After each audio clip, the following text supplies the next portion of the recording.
Hello students, welcome to the first part of our new chapter, Atomic Physics.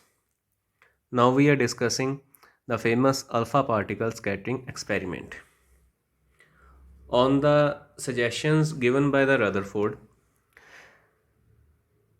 two persons, Geiger and Marston, performed this famous alpha particle scattering experiments, on the basis of which Rutherford was able to provide his Rutherford model of atom, which discuss the important essential properties and characteristics of the atom. The schematic diagram of the scattering experiment is as shown in the figure, in which a radioactive source, bismuth 83 214, was used to produce alpha particle. The radioactive source was placed inside a thick lead block with a narrow beam so that alpha particles were coming out from the lead block in only in one direction. These alpha particles were bombarded on a thin sheet of the gold foil, which was having a thickness of 2.1 into 10 raised to power minus 7 meter. As the alpha particles were passing from the gold foil, alpha particles, we are already know they are nothing but the helium nuclei. So they are positively charged.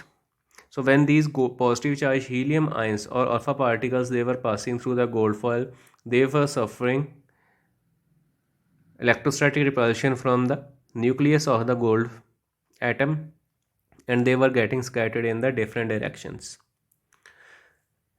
Their scattering directions were detected with the help of a rotatable detector, which was consisting of a fluorescent screen zinc made up of the zinc sulfide with a microscope connected with it.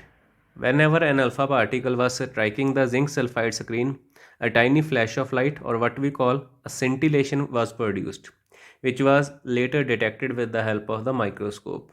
So in this way, by moving this microscope in a circular arrangement around the gold foil, the scattering of the alpha particle in the different directions were detected, and the whole apparatus was enclosed inside a evacuated chamber in order to avoid the collision of the alpha particle with the gas atoms or the molecules. Depending upon the results, a graph was plotted between the scattering angle theta and the number of particles scattered at the given angle, that is n of theta. From the graph, some important points were revealed, like most of the alpha particles, they were passed undeflected from the gold foil. A few alpha particles, about 1 in 8,000, they were deflected through an angle of 90 degree or more. And last one, only few, occasionally one of the alpha particles, they were suffering rebounding. That means they were suffering 180 degree back scattering. So the line along which they were going in the forward direction towards the gold foil, after suffering scattering from the gold atom, they were coming exactly in the backward direction, that was they were rebounding. From the graph you can see a line, a curve, as well as dots.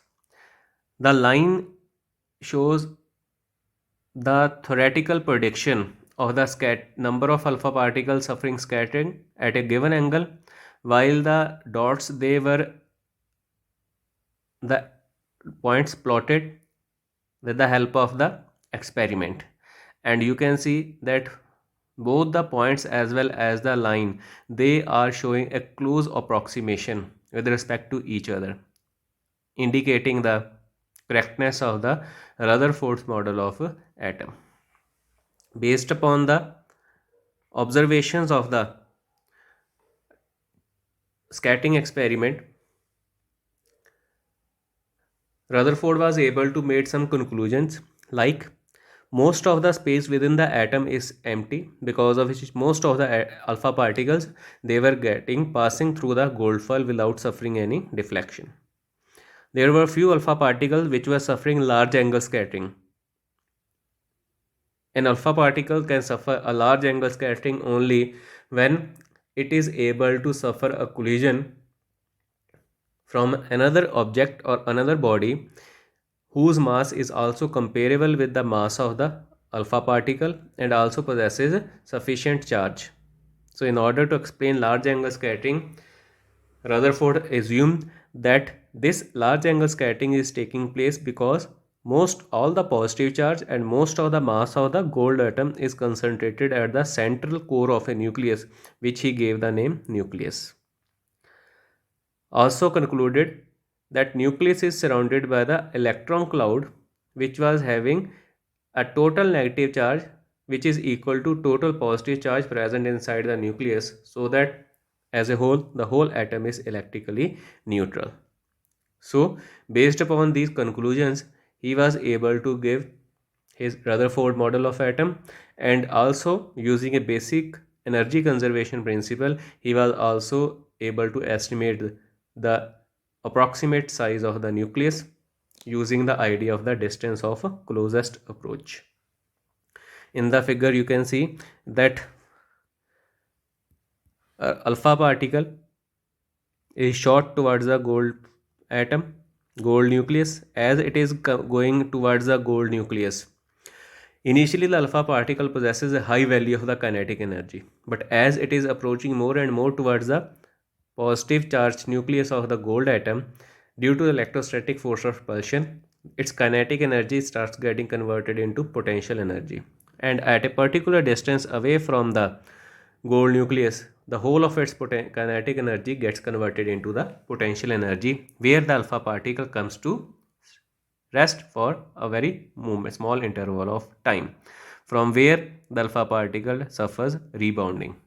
So this distance up to which the alpha particle is able to approach closest to the nucleus, we call this as the distance of closest approach, and this distance of closest approach gives us a approximate idea of the nuclear size. So according to the law of conservation of energy, kinetic energy of alpha particle must be equal to electrostatic potential energy of nucleus plus that of the alpha particle. So kinetic energy of the alpha particle is half mv square. It should be equal to the electrostatic potential energy of the nucleus and the alpha particle, that is it should be equal to q1 q2 over r square, which is equal to constant k. Charge of alpha particle is 2e. Charge of the nucleus is Ze divided by r square. Both are equal to each other. So if we equate them, the value of the r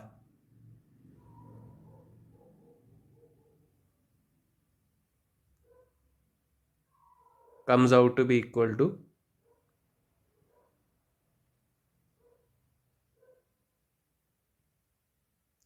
4k Z e square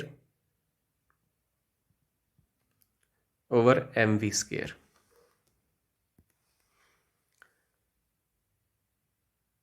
Here k is the constant of proportionality. We know that its value is equal to 1 over 4 pi epsilon naught.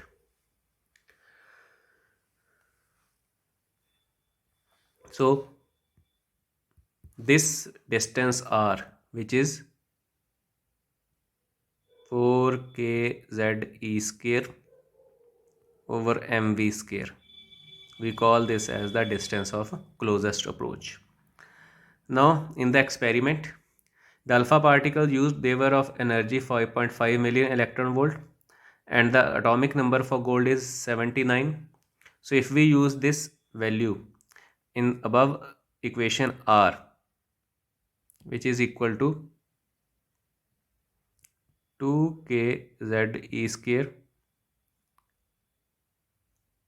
over the kinetic energy, it will be equal to 2 into 9 into 10 raised to power 9 into 79 into 1.6 into 10 to the power minus 19 whole square divided by kinetic energy 5.5 into 1.6 into 10 to the power minus 19 into 10 to the power 6. If we solve this value, the value of R comes out to be 4.13 into 10 to the power minus 14 meter, or it is also equivalent to 41.3 Fermi or femtometer. So this is the distance which give us an approximate idea of the nuclear size, but this distance is considerably very large as compared to the radii of the gold nucleus as well as that of alpha particle. But this gives us an important picture that the size of the nucleus is of the order of a Fermi. We know that 1 Fermi is equal to 10 raised to the power minus 15 meter. So from this, Rutherford postulated his model of an atom, according to which an atom consists of a small massive central positive core which contains the entire positive charge of the atom and almost all the mass of the atom. We call it as nucleus. The size of the nucleus is very small as compared to the size of the atom. Nucleus is surrounded by a sufficient number of electrons continuously revolving around so that the electrically atom is totally neutral in nature. These electrons are revolving around the nucleus in various orbits, and the centripetal force required for the revolution of the electron around the nucleus is provided by the electrostatic force of attraction between the electron and the nucleus. So Rutherford gave the basic picture of the model of the atom, but this model of atom failed to explain few of the basic ideas, like first thing, the stability of the atom. Whenever a charge is moving in the electric field of another charge and also is acceleration and is under acceleration, it is always going to lose its energy. So an electron revolving in circular orbit around the nucleus in the electric field of the positive charge nucleus of the atom is under continuous acceleration, plus it also loses its energy. So if electron revolving around the nucleus is losing its energy, this means that as it will be moving around the nucleus, its kinetic energy will be decreasing, due to which the nucleus will start pulling it towards itself, making its orbit shape from circular to go into spiral, and ultimately it is going to fall into the nucleus. So according to this model, atoms should not be stable, but in actual practice all atoms are stable. So why this stability cannot be explained by Rutherford model of atom? This was a failure. Second, this model indicated that electrons can revolve in any given orbit around the nucleus.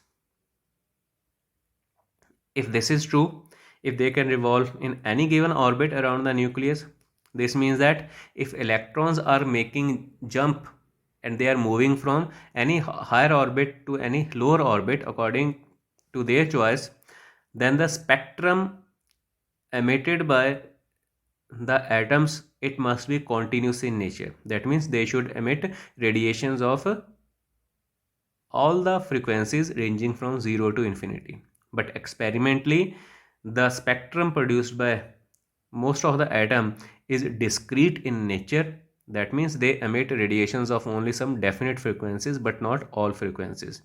So why the spectrum is discrete in nature and why it is not continuous in nature, it is not explained by the Rutherford's model of atom. So these were the basic failures of the Rutherford model of atom, which prompted Bohr to look upon again the shortcomings of the Rutherford's model of atom so that the idea can be improved upon, and later on Bohr, using the Planck's quantum theory, improved the Rutherford's model of atom and gave his model known as the Bohr's model of atom. Thank you.